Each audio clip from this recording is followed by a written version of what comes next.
Hello बच्चों, कैसे हो? बढ़िया।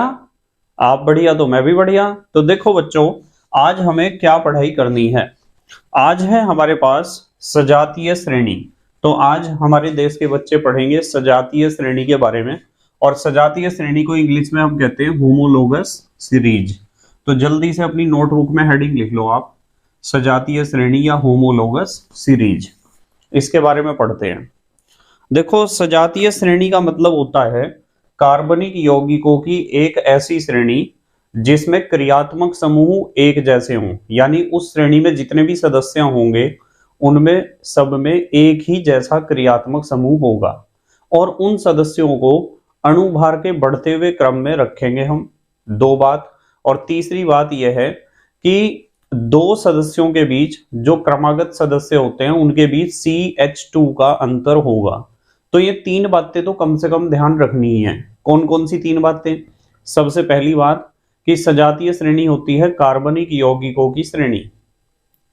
और कैसी श्रेणी होती है कि उस श्रेणी में जितने भी सदस्य होते हैं उन सभी सदस्यों में एक ही जैसा क्रियात्मक समूह होता है, यानी समान क्रियात्मक समूह होता है। दूसरी बात, उन सभी सदस्यों को श्रेणी में अणुभार के बढ़ते हुए क्रम में रखा जाता है। तीसरी बात, दो क्रमागत सदस्यों के बीच CH2 का अंतर होता है। CH2 का मतलब एक कार्बन और दो हाइड्रोजन का अंतर। ठीक है, तो ऐसी श्रेणी को हम कहते हैं सजातीय श्रेणी। पर जब हम सजातीय श्रेणियों के उदाहरण पढ़ते हैं तो हमें सजातीय श्रेणी का कंसेप्ट ज्यादा क्लियर होता है। तो सबसे पहले तो परिभाषा लिखते हैं। कार्बनिक यौगिकों की ऐसी श्रेणी, कार्बनिक यौगिकों की ऐसी श्रेणी जिसमें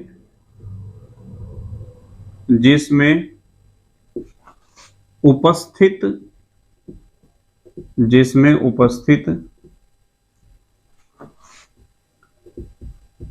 सदस्यों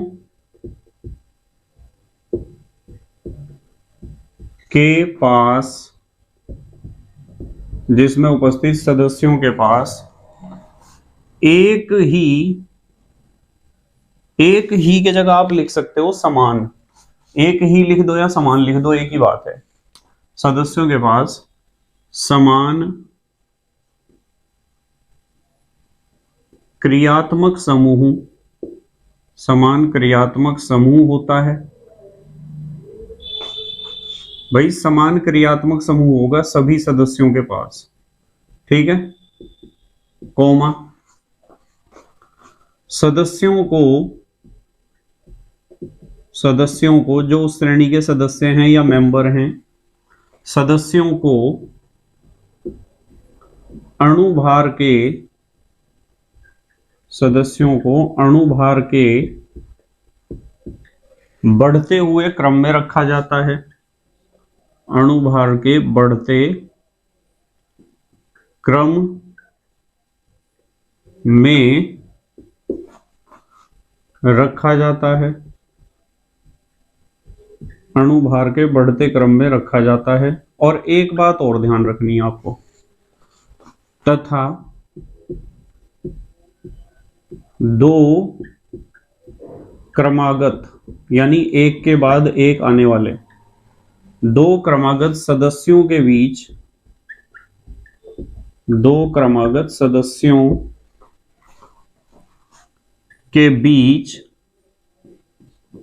किस चीज का अंतर होता है? CH2 का अंतर होता है। CH2 का अंतर होता है, कॉमा, क्या कहलाती है?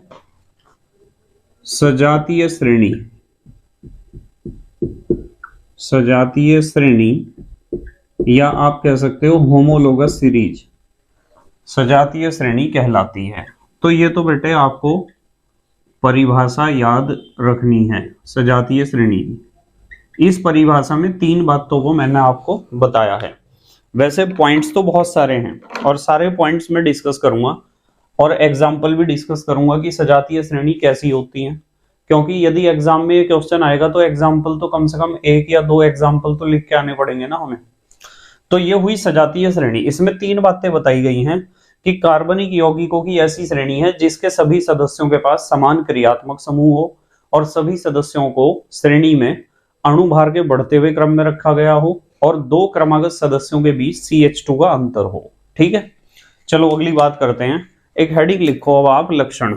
इसके लक्षण देखते हैं क्या क्या होते हैं सजातीय श्रेणी में।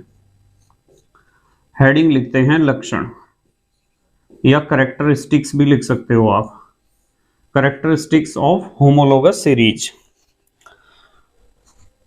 तो इसमें पहला तो लक्षण यह होता है कि जो सजातीय श्रेणियां होती है ना, इनका एक सामान्य सूत्र होता है। प्रत्येक सजातीय श्रेणी का एक सामान्य सूत्र होता है। तो यहां लिखेंगे प्रत्येक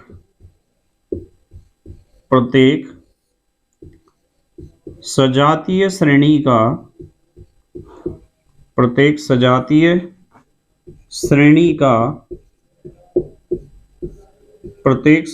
श्रेणी का एक सामान्य, प्रत्येक सजातीय श्रेणी का एक सामान्य सूत्र होता है। यहां से लिखता हूं, चलो, सूत्र होता है। कैसे होता है मैं एग्जाम्पल में आपको एक्सप्लेन करूंगा कि सजातीय श्रेणियों का सूत्र कैसे होता है। ठीक है, दूसरी विशेषता मैंने अभी आपको बताई थी कि 2 क्रमागत सदस्य जो होंगे, भाई किसी भी सजातीय श्रेणी में 2 क्रमागत सदस्य, देखो एक के बाद एक सदस्य, 2 क्रमागत सदस्यों के बीच, 2 क्रमागत सदस्यों के बीच किसका अंतर होता है बताओ? CH2 का अंतर होता है। तो यदि किसी सजातीय श्रेणी के 2 क्रमागत सदस्यों को हम देखते हैं तो उनके बीच अंतर होता है CH2 का। कैसे होता है इस बात को भी एक्सप्लेन करूंगा मैं। तीसरी बात, 2 क्रमागत सदस्यों के अणुभार में 14 का अंतर होता है, या 14 इकाई लिखते हैं, चलो 14 इकाई का अंतर होता है। ठीक है, कैसे? देखो, जब 2 क्रमागत सदस्यों में CH2 का अंतर है तो कार्बन का परमाणु भार कितना होता है? 12, और हाइड्रोजन का होता है 1। 2 हाइड्रोजन है तो दोनों का मिला के 2, 12 और 2 14। जब 2 क्रमागत सदस्यों के बीच CH2 का अंतर है तो इसका मतलब 2 क्रमागत सदस्यों के अणुभार में अंतर कितना होगा? 14 यूनिट्स का होगा। ठीक है, जल्दी से पोज करके लिखो, फिर अगली बात बताता हूं आपको। पोज करके लिखो बेटे। तो हमने 3 लक्षण तो पढ़ लिए। जब हम सजातीय श्रेणी का एग्जाम्पल पढ़ेंगे ना तो आपको बहुत अच्छे ढंग से समझ में आएंगी ये सारी बातें जितनी भी मैं आपको बता रहा हूं। और यदि एग्जाम में आता है सजातीय श्रेणी किसे कहते हैं, उदाहरण सहित स्पष्ट करो, तो आपको एक तो परिभाषा देनी है सजातीय श्रेणी की और एक कम से कम देना है उदाहरण। ठीक है, और यदि एग्जाम में क्वेश्चन आता है कि सजातीय श्रेणी किसे कहते हैं, इसके प्रमुख लक्षण बताओ, तो आप सजातीय श्रेणी की परिभाषा दोगे और जो लक्षण मैं इस समय आपको सिखा रहा हूं वे लक्षण लिखोगे। ठीक है, यदि लक्षण पूछे जाते हैं तो आप लक्षण लिखोगे एग्जाम में, और यदि लक्षण नहीं पूछे जाते हैं तो लक्षण लिखने की कोई आवश्यकता नहीं है। चौथा लक्षण देखते हैं क्या है सजातीय श्रेणी का। चौथा लक्षण यह है कि सजातीय श्रेणी में जितने भी सदस्य होते हैं उन सभी सदस्यों को एक ही विधि से आप बना सकते हो, समान विधि द्वारा। तो आप लिख सकते हो सभी सदस्यों को जो सजातीय श्रेणी के सदस्य होते हैं ना, उनकी बात चल रही है, सभी सदस्यों को समान विधि द्वारा समान विधि द्वारा बनाया जा सकता है। तो सजातीय श्रेणी में जो सदस्य होते हैं उन सभी सदस्यों को आप एक ही विधि से बना सकते हो। ठीक है। अच्छा, एक चीज और है, चूंकि सभी सदस्यों में क्रियात्मक समूह समान होते हैं, समान होता है। ठीक है, ऐसे लिख लो। चलो भाई, किसी भी सजातीय श्रेणी के जितने भी सदस्य होंगे उन सभी सदस्यों में क्रियात्मक समूह तो एक जैसा होगा, और क्रियात्मक समूह से ही पता चलता है रासायनिक गुणों का। इसलिए किसी भी सजातीय श्रेणी के सभी सदस्य एक जैसे रासायनिक गुण दिखाते हैं। तो हमने लिखा, चूंकि सभी सदस्यों में क्रियात्मक समूह समान होता है, इसलिए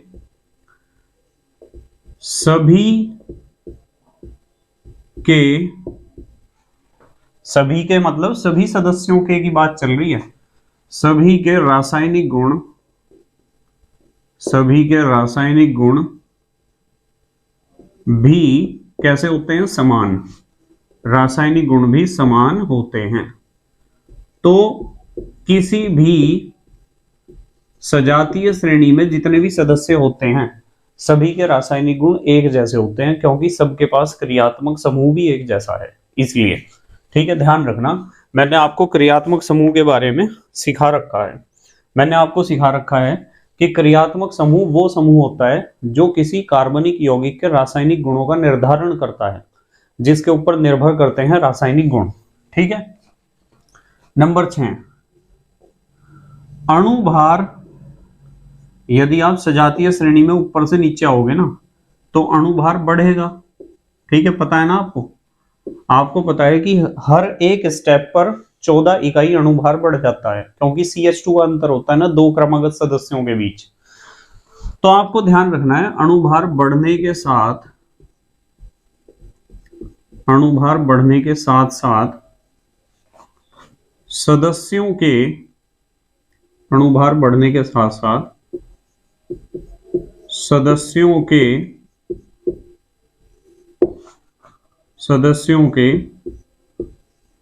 भौतिक गुणों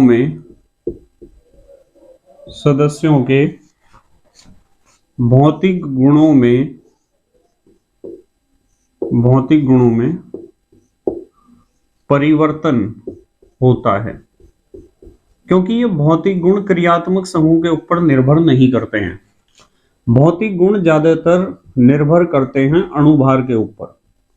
और यदि आप किसी सजातीय श्रेणी में ऊपर से नीचे की तरफ को आओगे तो अणुभार बढ़ेगा, और अणुभार बढ़ेगा तो अणुभार बढ़ने से भौतिक गुण बदलेंगे, जैसे गलनांक क्वथनांक बढ़ेंगे। अणुभार बढ़ने से बढ़ते हैं ना गलनांक और क्वथनांक, क्योंकि वंडरवाल फोर्सेस बढ़ जाते हैं। तो ये आपको लक्षण याद रखने हैं 6। अब मैं आपको पहला एग्जाम्पल सिखाता हूं, एग्जाम्पल नंबर 1। सजातीय श्रेणी का पहला उदाहरण यदि एग्जाम में आता है तो आप कैसे लिखोगे? पहला जो एग्जाम्पल हमें डिस्कस करना है वो डिस्कस करना है एल्केन, ALKANE, एल्केन। तो सबसे पहले हमें डिस्कस करना है एल्केन। अब एल्केन में सबसे पहले हमें पता होना चाहिए एल्केन का सामान्य सूत्र होता है CnH2n+2। ये एल्केन का सामान्य सूत्र होता है। और एल्केन का सामान्य नाम देखो, हमने अभी पढ़ा था कि प्रत्येक सजातीय श्रेणी का एक सामान्य सूत्र होता है। तो ये सामान्य सूत्र है एल्केन का। एग्जाम में क्वेश्चन आता है कि एल्केन का सामान्य सूत्र बताओ, तो आप बताओगे CnH2n+2। और इसका सामान्य नाम होता है एल्क प्लस एन। तो आप इस तरीके से सामान्य नाम बताओगे एल्केन का, एल्क प्लस एन। अब एन का मतलब तो होता है सिंगल बॉन्ड, एन का मतलब क्या होता है? Single bond. पर एल्क का मतलब क्या है? एल्क का मतलब है कार्बन परमाणुओं की संख्या के आधार पर। मैंने पहले भी 2-3 बार आपको सिखा रखे हैं और फिर भी आप एक बार सीख लो, यदि कार्बन परमाणु एक है तो एल्क का मतलब होता है मैथ, कार्बन परमाणु दो है तो एल्क का मतलब होता है एथ, कार्बन परमाणु तीन है तो प्रोप, कार्बन परमाणु यदि चार हैं तो ब्यूट, BUT ब्यूट पढ़ना है, इसे बट नहीं पढ़ना है।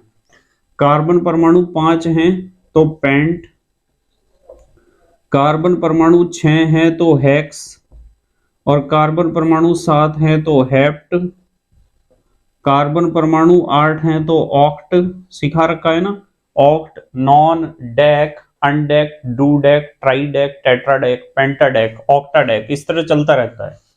ठीक है, अब देखो एक बात बताता हूं आपको, एक चीज ध्यान रखनी है कि यदि कहीं आपको सिंगल बॉन्ड नजर आता है, सिंगल बॉन्ड, तो सिंगल बॉन्ड के लिए हम शब्द यूज करते हैं एन, जैसे यहां लिखा हुआ है ना एल्क एन, तो एल्क का मतलब तो यही है, ये सब क्या है एल्क, ये सब क्या है एल्क है, कार्बन परमाणु की संख्या के आधार पर आप एल्क का नाम दे सकते हो। सिंगल बॉन्ड का मतलब होता है एन, यदि कहीं डबल बॉन्ड आपको दिखाई दे रहा तो उसका मतलब है इन, और ट्रिपल बॉन्ड को हम लिखते हैं YNE से। इनकी जरूरत पड़ती है बार बार, इसलिए मैंने आपको बता दी है, जहां जरूरत पड़ेगी वहां मैं दोबारा एक्सप्लेन करूंगा। अभी की बात इतनी है कि हमें एल्केन की प्रैक्टिस करनी है, बिल्कुल ध्यान से समझना। एल्केन बताए थे पहले भी सिंगल बॉन्डेड हाइड्रोकार्बन होते हैं, सामान्य सूत्र CnH2n+2, और नाम एल्क यहां से उठाओगे, एन सबके साथ लिखोगे, जैसे एन की जगह एक लिखते हैं तो हमारा फार्मूला बनेगा CH4, देखो एक लिखोगे, दो एकम दो, दो और दो चार, CH4। अब मैं पूछूं कि CH4 का नाम बताओ आप, तो CH4 में कार्बन कितना लिया आपने, एक कार्बन की जगह एल्क की जगह क्या लिखोगे मैथ, एक कार्बन को क्या कहते हैं मैथ, और एन का मतलब क्या है सिंगल बॉन्ड, मेथेन ऐसा होता है, ये मेथेन है। अब मेथेन में आपको पता है कि एक तो कार्बन है, और कार्बन की संयोजकता कितनी होती है 4, तो एक हाइड्रोजन इधर जुड़ेगा, एक इधर जुड़ेगा, एक इधर जुड़ेगा और एक इधर, तो ये 4 हाइड्रोजन ऐसे जुड़ जाते हैं इसके ऊपर संयोजकता पूरी करने के लिए, 4 हाइड्रोजन ऐसे जुड़ जाते हैं, इसलिए CH4 लिखते हैं हम इसे मिथेन को। ठीक है, यदि आप इधर संयोजकता पूरी करोगे तो फार्मूला अपने आप आ जाएगा ऑटोमेटिकली। अब n की जगह 2 लिखो, n की जगह 2 लिखोगे तो C2H कितने होंगे, देखो 2 लिखोगे, 2 दूनी 4 और 2 6, C2H6। 2 कार्बन वाला एल्केन, 2 कार्बन वाला एल्क की जगह क्या लिखोगे आप, एल की जगह क्या लिखोगे एथ, और एन सबके साथ लिखना ही है, इथेन है इसका नाम, क्या नाम है इथेन कह दो या एथेन कह दो या एथेन कह दो, एक ही बात है, एन जरूर बोलना है। अच्छा, 2 कार्बन है और सिंगल बॉन्ड है, एन का मतलब क्या होता है सिंगल बॉन्ड, 2 कार्बन है और सिंगल बॉन्ड है, एक कार्बन सिंगल बॉन्ड दूसरा कार्बन। अब आपको बताया कि इस कार्बन ने एक बॉन्ड बना रखा है, कितने बॉन्ड की कमी है, 3 बॉन्ड की कमी है, तो यहां हम 3 हाइड्रोजन ऐसे भी जोड़ सकते हैं, आप एक ऊपर एक इधर भी जोड़ सकते हो, पर इकट्ठा H3 लिख दिया वो भी ठीक है। इस कार्बन ने भी एक ही बॉन्ड बना रखा है तो इसके पास भी 3 हाइड्रोजन की कमी है, 3 यहां जोड़ दो, तो कार्बन 2 ठीक है, हाइड्रोजन 3 और 3 6, अपने आप ही 6 आ गई संख्या, हमें ज्यादा सोचना भी नहीं पड़ा।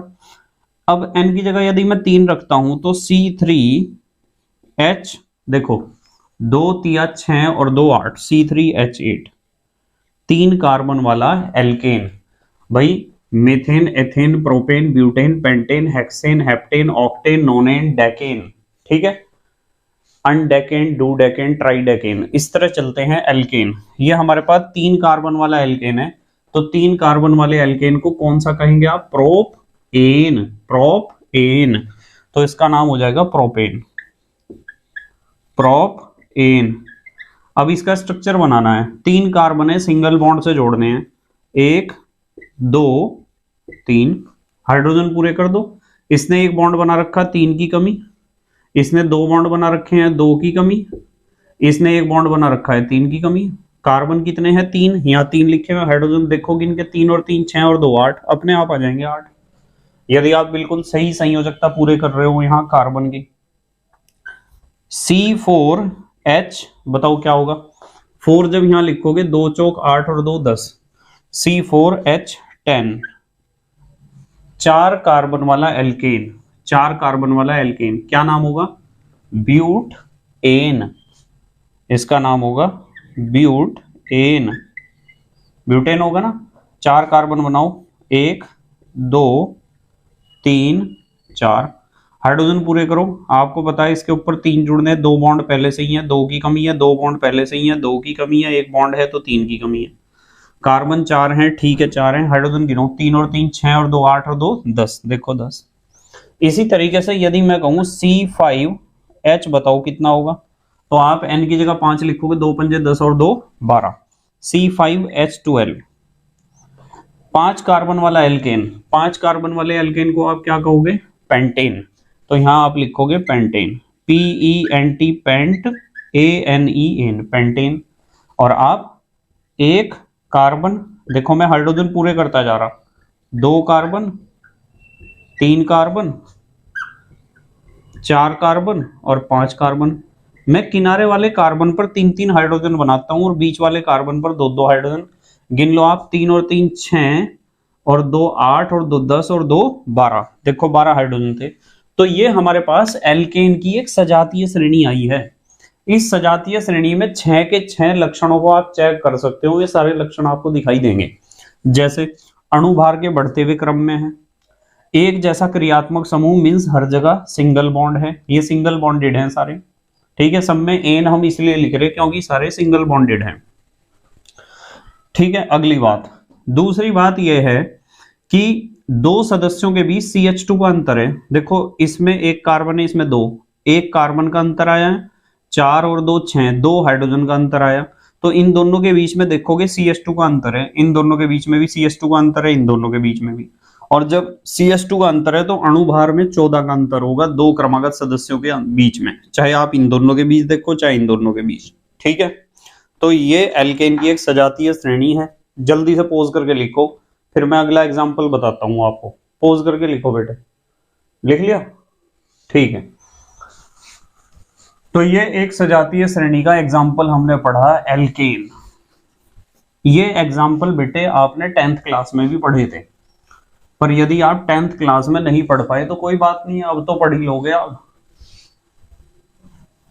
ये हमने पहला एग्जाम्पल पढ़ा, एल्केन, सजातीय श्रेणी का एक एग्जाम्पल एल्केन। अब हम दूसरा एग्जाम्पल देखते हैं। हमने पढ़ा है एल्केन यानी सिंगल बॉन्डेड हाइड्रोकार्बन, ये क्या लिखा हुआ है, ईन। तो अब हम पढ़ेंगे एल्कीन, तो आप हेडिंग लिख सकते हो एल्कीन। दूसरा एग्जाम्पल देखते हैं, एक और एग्जाम्पल, ALKENE, एल्कीन। एल्कीन होते हैं डबल बॉन्डेड हाइड्रोकार्बन। अब एल्कीन का सामान्य सूत्र हमें देखना होगा, क्या होगा। इसका सामान्य सूत्र होता है CnH2n, ये इसका सामान्य सूत्र है, और सामान्य नाम है एल्क प्लस ईन। एल्क कहां से उठाएंगे, ये सब एल्क हैं कार्बन परमाणुओं की संख्या के आधार पर, और ईन, ईन सबके साथ लगेगा क्योंकि ईन का मतलब क्या होता है, डबल बॉन्ड। अब यदि मैं आपको कहूं कि चलो अभी लिखना मत समझना, सिर्फ यदि मैं एक कार्बन से स्टार्ट करता हूं C1H 2 एकम 2 C1H2, और कोई बच्चा कहता है कि सर 1 को तो लिखने की जरूरत नहीं, CH2 लिख दो। मैंने कहा चलो लिख दिया, कोई बात नहीं, आप तो नहीं लिख रहे ना, अभी नहीं लिखना। CH2 का नाम पूछा क्या होगा, तो वो कहेगा एक कार्बन वाला एल्कीन यानी मैथईन, वो बताएगा इसका नाम होगा सर मैथईन। बच्चा क्या बताएगा, इसका नाम होगा मैथईन। मैं कहूंगा यार इसका स्ट्रक्चर बना के दिखाओ, तो एक कार्बन और 2 हाइड्रोजन। भाई एक कार्बन और 2 हाइड्रोजन, क्या कार्बन की संयोजकता पूरी हो पाई है, नहीं हो पाई है। इसका मतलब साफ बात है कि मैथीन दुनिया में होता ही नहीं है, प्रकृति में सर्वाइव ही नहीं करता है, मैथीन कुछ नहीं होता है। इसका मतलब यह है कि जो हमारा डबल बॉन्डेड हाइड्रोकार्बन है यानी एल्कीन है, वो एक कार्बन से प्रारंभ ही नहीं होता है। एक कार्बन वाला एल्कीन प्रकृति में पाया ही नहीं जाता है। तो हम 2 कार्बन से स्टार्ट करेंगे, C2H, 2 लगाओ यहां, 2 दूनी 4, C2H4। अब देखते हैं C2H4, 2 कार्बन वाला एल्कीन, 2 कार्बन माने एथ, तो एल्क की जगह में क्या लिखूंगा, एथ, और ईन मुझे लिखना ही है। ईन का मतलब क्या होता है, डबल बॉन्ड। संरचना देखो, 2 कार्बन और इनके बीच डबल बॉन्ड। अब मुझे ये बताओ, 2 कार्बन के बीच डबल बॉन्ड है, इस हाइड्रोजन ने 2 बॉन्ड बना रखे हैं, कितने बॉन्ड की कमी है, 2 की कमी है, 2 की कमी है, तो 2H आप यहां जोड़ सकते हो, चाहे अलग अलग जोड़ दो, चाहे CH2 लिख लो। इसी तरीके से इस कार्बन ने भी 2 बॉन्ड बना रखे हैं, 2 की कमी है, तो 2 हाइड्रोजन इसके ऊपर जोड़ दो। कार्बन देखो 2 हैं, हाँ जी 2 हैं, हाइड्रोजन देखो 2 2 4, हाँ जी 4 हैं, तो अपने आप ये सूत्र आ जाएगा आपका। अब यदि मैं कहूं कि N की जगह 3 लिखते हैं, 3 कार्बन लेते हैं, तो 3 कार्बन लोगे तो 2 3 6, C3H6, क्या नाम होगा बताओ, C3H6, 3 कार्बन वाला एल्कीन। 3 कार्बन को हम कहते हैं प्रोप, तो प्रोप और इन सबके साथ लिखना ही है, इन तो सबके साथ लिखना ही है, प्रोपीन है इसका नाम। अब प्रोपीन का स्ट्रक्चर बनाने में बच्चों को बहुत दिक्कत होती है, बहुत आसान है, ध्यान से समझना बिल्कुल एकदम। देखो 3 कार्बन है, 1 2 3, आप डबल बॉन्ड कहीं भी बना दो, एक जगह, कहीं भी एक जगह डबल बॉन्ड बना दो, या तो यहां या तो यहां। तो डबल बॉन्ड मान लो मैं बनाता हूं, यहां बनाता हूं, मान लो डबल बॉन्ड, ये बना दिया मैंने डबल बॉन्ड। अब हाइड्रोजन पूरे करवाओ, इस कार्बन ने 1 बॉन्ड बना रखा है, कितने बॉन्ड की कमी है, 3 बॉन्ड की कमी है, तो 3 हाइड्रोजन जुड़ेंगे इसके ऊपर। इसने 1 और 2 3 बॉन्ड बना रखे हैं, 1 की कमी तो 1 हाइड्रोजन जुड़ेगा। इसने 2 बॉन्ड बना रखे हैं, 2 की कमी तो 2 हाइड्रोजन जुड़ेंगे। गिनो, 3 और 2 5 और 1 6, देखो 6 हाइड्रोजन ही नहीं थे, यहाँ 6 ही थे। तो प्रोपीन का स्ट्रक्चर ऐसा होता है, और ये सजातीय श्रेणी का दूसरा सदस्य है एल्कीन की। अब यदि मैं कहूं कि C4H8 को देखो आप, C4H8 ही तो होगा, 4 दूनी 8, कौन सा एल्कीन है बताओ, 4 कार्बन ब्यूट, इसका नाम होगा ब्यूट ईन, ठीक है। 4 कार्बन, 1 2 3 और 4, कहीं भी डबल बॉन्ड बना दो जहां आपकी मर्जी है, यहां बना दो, यहां बना दो, यहां बना दो, किसी एक जगह ही बनाना है डबल बॉन्ड, ठीक है, कहीं भी बनाओ। मान लो मैंने यहां बना दिया, चलो अब हाइड्रोजन पूरे करवाओ। 1 बॉन्ड बना रखा तो 3 की कमी है, 2 बॉन्ड, ये तो 3 बॉन्ड है, 1 की कमी है, इसके भी 3 बॉन्ड है, 1 की कमी है, 1 बॉन्ड है, 3 की कमी है। गिनो, 3 और 3 6 और 2 8, देखो 8 हाइड्रोजन है, कार्बन तो 4 है, तो ये होता है ब्यूटीन। उसके बाद आ जाओ आप C5H10 पर, बताओ C5H10 का नाम क्या बताओगे आप, 5 कार्बन वाला एल्कीन, 5 कार्बन है तो पेंट, और डबल बॉन्ड है तो ईन, पेंटीन। स्ट्रक्चर 1 2 3 4 और 5, कहीं भी एक जगह डबल बॉन्ड बना दो, कहीं भी, आपको हाइड्रोजन पूरे करने आने चाहिए संयोजकता के अनुसार कार्बन की, कहीं भी बनाओ। चलो यहां बना दूं सबसे स्टार्टिंग में, या यहां बनाऊं, यहां बनाऊं, यहां बनाऊं, चलो यहां बना रहा।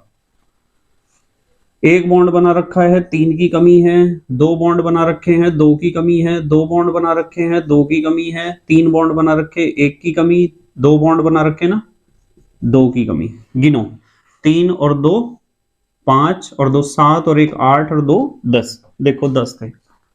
तो ये है हमारे एल्कीन, क्या है, एल्कीन। तो एल्कीन की सजातीय श्रेणी हमने पढ़ ली। अगला एग्जांपल लेते हैं, चलो। एल्कीन के बाद हमने सिंगल बॉन्ड में एल्केन ले लिया, डबल बॉन्ड में हमने क्या लिया, एल्कीन, और ये कहीं दिखाई दे रहा होगा आपको, ट्रिपल बॉन्ड का मतलब होता है आइन। तो अब हम देखते हैं एल्काइन। अगला एग्जांपल देखते हैं, चलो नेक्स्ट एग्जांपल, ALKYNE, एल्काइन, ठीक है। एल्काइन का मतलब होता है ट्रिपल बॉन्डेड हाइड्रोकार्बन। इनका सामान्य सूत्र होता है CnH2n-2, ये इनका सामान्य सूत्र है, और सामान्य नाम होता है एल्क प्लस YNE। एल्क उठाना है कार्बन परमाणु की संख्या के आधार पर, और YNE सबके साथ लगना ही है, क्योंकि इसका मतलब होता है ट्रिपल बॉन्ड। और ये भी एक कार्बन से स्टार्ट नहीं होता है, क्योंकि अकेला कार्बन किसके साथ ट्रिपल बॉन्ड बनाएगा? जब अकेले कार्बन के बस का डबल बॉन्ड बनाना ही नहीं था, तो ट्रिपल बॉन्ड तो कैसे बना लेगा? वो नहीं बना सकता। तो इसलिए हम दो कार्बन से स्टार्ट करेंगे। C2H, देखो H कितना होगा, 2 लिखेंगे ना, यहां और यहां हमने क्या लिखा? 2, 2 दूनी 4, 4 में से 2 गए 2, C2H2। C2H2, C2H2 का नाम, दो कार्बन वाला एल्काइन। दो कार्बन को आप क्या कहते हो? एथ। ये लिखा हमने एथ, और ट्रिपल बॉन्ड आइन, एथाइन। वैसे तो इसका नाम सामान्य नाम एसिटिलीन होता है, इथाइन लिखा हमने। और स्ट्रक्चर देखो, दो कार्बन है और उनके बीच में है ट्रिपल बॉन्ड। इस कार्बन ने 3 बॉन्ड बना रखे हैं, एक की कमी, एक हाइड्रोजन जोड़ दो। 3 बॉन्ड बना रखे हैं, एक की कमी, एक हाइड्रोजन जोड़ दो। तो ये स्ट्रक्चर हुआ। देखो हाइड्रोजन अपने आप ही 2 आ गए, 2 थे। अब यदि मैं कहूं कि C3H, देखो 3 लिखोगे, 3 दूनी 6, 6 में से 2 गए 4, C3H4। बताओ कौन सा एल्काइन होगा? कितने कार्बन है? कितने कार्बन है? 3 कार्बन है। 3 कार्बन को आप क्या कहते हो? प्रोप। तो इसका नाम होगा प्रोप, PROP, प्रोप। और ट्रिपल बॉन्ड आइन, प्रोपाइन है इसका नाम। 3 कार्बन है, 1, 2 और 3। कहीं भी ट्रिपल बॉन्ड बना दो। मान लो यहां बनाते हैं हम ट्रिपल बॉन्ड। एक बॉन्ड बना रखा है, 3 की कमी है, 4 बॉन्ड पूरे हैं, 3 और 1 4, कुछ नहीं जोड़ना इसके ऊपर। इसके ऊपर 3 बॉन्ड है तो 1 जोड़ना है। देखो हाइड्रोजन, 3 और 1 4, 4 हाइड्रोजन है। देखो यहां भी 4 ही थे। ठीक है, तो ये एल्काइन सजातीय श्रेणी का दूसरा सदस्य है प्रोपाइन। तीसरा सदस्य C4H, देखो 4 लिखोगे ना, 4 दूनी 8, 8 में से 2 गए 6, C4H6। इसका नाम होगा, 4 कार्बन को वहां देखो क्या लिखा हुआ है? ब्यूट, ब्यूट। और ट्रिपल बॉन्ड को आप कहते हो आइन, ब्यूटाइन। इसका नाम होगा ब्यूटाइन। 4 कार्बन बना दो आप, 1, 2, 3, 4। किसी भी एक जगह लगा दो ट्रिपल बॉन्ड, जैसे मैं यहां लगा देता हूं। यहां आपको पता है 1 बॉन्ड है, 3 की कमी है, 2 बॉन्ड है, 2 की कमी है, 4 बॉन्ड पूरे हैं, 3 बॉन्ड है, 1 की कमी है। गिनो, 3 और 2 5 और 1 6। देखो 6 हाइड्रोजन है ना, 6 हाइड्रोजन। अब यदि मैं कहूं आपको C5H5 लिख के देखो, 5 दूनी 10 में से 2 गए 8, 8। बताओ, 5 कार्बन को आप कहते हो पेंट, और ट्रिपल बॉन्ड को आप कहते हो आइन। 5 कार्बन, 1, 2, 3, 4, 5। कहीं भी लगा दो ट्रिपल बॉन्ड, जैसे यहां लगा देता हूं मैं। तो यहां हाइड्रोजन कितने जुड़ेंगे? 3। इसके 4 हैं, इसके भी 4 हैं। यहां जुड़ेंगे 2 और यहां जुड़ेंगे 3। गिनो हाइड्रोजन, 3 और 2 5 और 3 8। देखो 8 हाइड्रोजन है। तो ये है हमारी एल्काइन वाली सजातीय श्रेणी। जल्दी से पोज करके लिखो आप, पोज करके लिखो, फिर अगली सजातीय श्रेणी बताता हूं आपको। लिख लिया बेटे? ठीक है। तो सजातीय श्रेणी कई प्रकार की होती हैं, पर हम यहाँ कुछ एग्जाम्पल सीखेंगे। फिर मैं आपको जब IUPAC सिखाऊंगा ना, तो IUPAC में भी मैं सजातीय श्रेणियों को सिखाता जाऊंगा। और एक बात और बताता हूं आपको, सुन लो ध्यान से, कल से ही मैं IUPAC स्टार्ट कर दूंगा। IUPAC पढ़ते हुए हम IUPAC के साथ साथ प्रयास करेंगे कि यौगिकों के सामान्य नाम भी हमें थोड़ा थोड़ा पता चलते चले जाएं।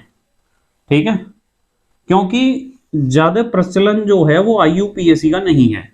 IUPAC के ऊपर तो क्वेश्चन आता है एग्जाम में बस, कि निम्नलिखित यौगिकों के IUPAC नाम लिखिए। पर जो सामान्य नाम हैं, जितने भी क्वेश्चन पूछे जाते हैं ना एग्जाम में, समीकरण पूरे करने वाले, या क्या होता है जब कैसे प्राप्त करोगे, उनमें ज्यादातर सामान्य नामों का ही प्रयोग किया जाता है। IUPAC नाम तो सिर्फ क्वेश्चन में आते हैं। ठीक है, इसलिए हम थोड़ा सा प्रयास ये करेंगे कि हम सामान्य नामों के बारे में भी चर्चा जरूर करें।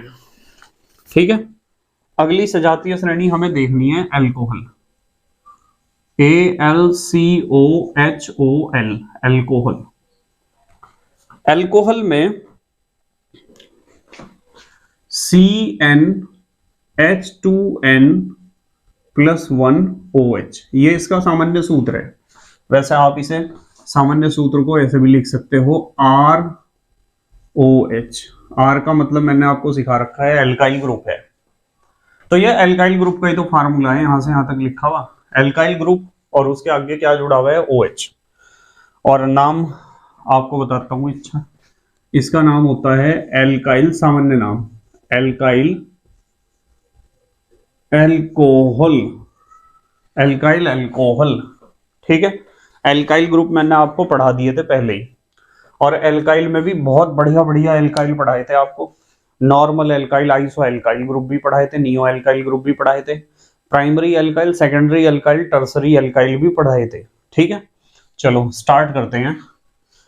सबसे पहले यदि आप n की जगह एक रखोगे, एक रखो या ना रखो, मुझे पता है कि मुझे सबसे पहले R की जगह लेना है CH3, यानी एक कार्बन वाला एल्काइल ग्रुप, फिर 2 कार्बन वाला एल्काइल ग्रुप, फिर 3 कार्बन वाला, फिर 4 कार्बन वाला, फिर 5 कार्बन वाला, बस। ठीक है इस तरह हम एल्काइल ग्रुप लेते जाएंगे। चाहे तो आप इसे ऐसे मान के चल देना कि n की जगह मैंने लिखा है 1, n की जगह लिखा है 2। तो सबसे पहला जो हमारा फार्मूला बनता है वो बनता है CH3OH, ये है CH3OH। अब इस CH3OH को आप CH3OH का यदि नाम लिखोगे, भाई n की जगह 1 लिखोगे तो CH3 आएगा, बस देख लेना अपने आप। ठीक है, 1 लिखोगे C, 2 एकम 2 और 1 3, CH3 और OH तो सबके साथ आना ही है। CH3OH। एल्काइल की जगह क्या लिखूं? एल्काइल की जगह एल्क, एल्क यहां से उठाना मुझे, कितने कार्बन है? 1 कार्बन है, 1 कार्बन वाले एल्क को हम क्या कहते हैं? मैथ।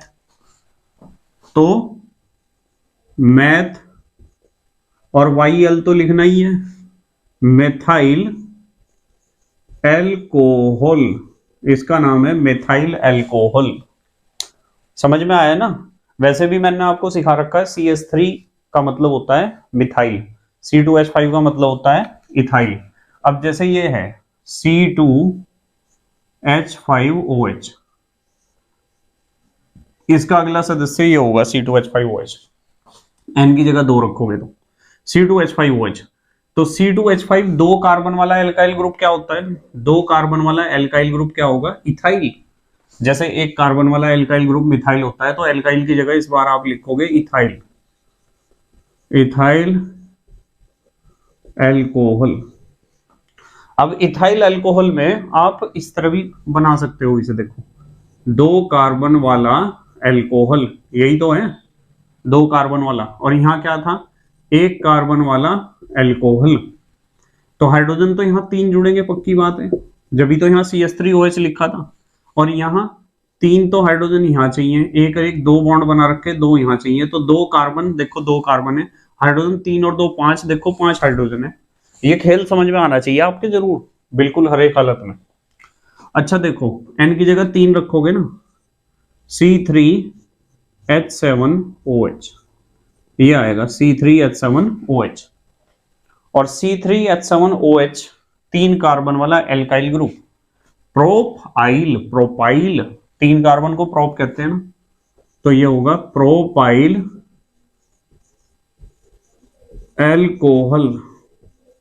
3 कार्बन है, देखो 1 2 3, और यहां मान लो OH जुड़ा हुआ है, तो यहां आप जोड़ोगे 3 हाइड्रोजन, यहां आप जोड़ोगे 2 हाइड्रोजन, यहां आप जोड़ोगे 2 हाइड्रोजन, देखो 3 और 2 5 और 2 7, देखो H7 नहीं लिख रखा है, तो ये है प्रोपाइल अल्कोहल। वैसे तो अभी मुझे ये बात करनी नहीं चाहिए, प्रोपाइल अल्कोहल भी बेटे केवल एक प्रकार का नहीं होता है, ये नॉर्मल प्रोपाइल अल्कोहल लिखा हुआ है यहाँ। जब आप 12th क्लास में अल्कोहल वाला चैप्टर स्टडी करोगे ना, तो वहां मैं इसका पूरा पोस्टमार्टम कर दूंगा, अल्कोहल का पूरा एकदम।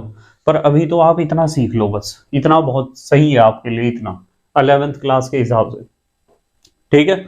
और यदि आप अल्कोहल के बारे में ज्यादा डिटेल में जानना चाहते हो कि इसका नामकरण कैसे होता है, तो आपको सर्च करना चाहिए alcohol by KMD Saharanpur, 12th class का चैप्टर है ये अल्कोहल, ठीक है। अल्कोहल, फिनॉल और ईथर, ये चैप्टर का नाम है, तो वहां अल्कोहल को आप बहुत अच्छी तरीके से समझ सकते हो।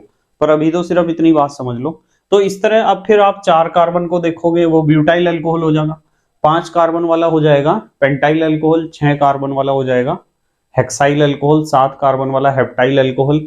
तो ये जो नाम मैंने लिखे है ना एल्काइल अल्कोहल, ये सामान्य नाम है, IUPAC नाम नहीं है बिल्कुल भी। IUPAC तो हम कल से स्टार्ट करेंगे, ठीक है। चलो ये एक अल्कोहल हो गया, एक सीरीज और कर लो आप, एक होमोलोगस सीरीज और करते हैं। हेडिंग लिख लो आप यहां ईथर। ईथर, ईथर को हम ROR से लिखते हैं, ROR। कल भी थोड़ा सा मैं इसके बारे में बता रहा था, ये दोनों एल्काइल ग्रुप होते हैं, बीच में ऑक्सीजन, ऐसा होता है ईथर, ठीक है।